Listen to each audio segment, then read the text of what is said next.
పక్కా కొలతలతో టమాటో పచ్చడి ఎలాగో ట్రై చేద్దాం. చాలా అంటే చాలా బాగుంటుంది పచ్చడి అయితే. నేనైతే కేజీ టమాటోలు తీసుకున్నాను.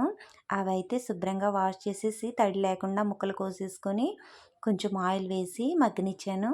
బాగా మగ్గిపోయాయి. ఇప్పుడైతే చింతపండు అయితే వేసేసుకున్నాను.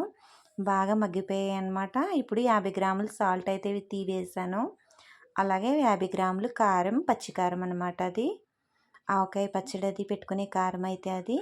అలాగే వెల్లుల్లి రబ్బలు కూడా 50 గ్రాములు, అలాగే చిటికెడు పసుపు అవి కూడా వేసేసుకున్నాను. పచ్చడిలో టేస్ట్ రావాలంటే వెల్లుల్లి రబ్బలేనండి. అలాగే పక్కన పెట్టేసుకున్నాను. అవైతే మిక్సీ చేసేసుకున్నాను అనమాట. కొంచెం తర్వాత 2 స్పూన్స్ మెంతులు, 2 స్పూన్స్ ఆవాలు దోరగా వేగించేసుకున్నాను అనమాట. అవైతే వేగిపోయాయి. అవైతే కలంలో వేసి మెత్తగా పౌడర్ అయితే చేసుకున్నాను. మనకి మిక్సీ పట్టడం కన్నా కలంలో వేసి పౌడర్ చేసుకుంటే మెత్తగా టేస్ట్ అయితే బాగుంటుంది.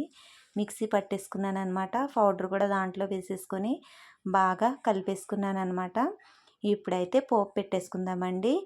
ప్యాన్ పెట్టాను. పచ్చిశనగపప్పు, జీలకర్ర, ఆవాలు, ఎండుమిర్చి, కరివేపాకు, నేనైతే ఆయిల్ వేరుశనగ నూనె తీసుకున్నాను అనమాట. అవైతే వేగిపోయాయి. తర్వాత పచ్చడి అయితే వేసేసి 5 నిమిషాలు అయితే బాగా ఆయిల్లో ఉడకబెట్టానండి పచ్చడిని అయితే.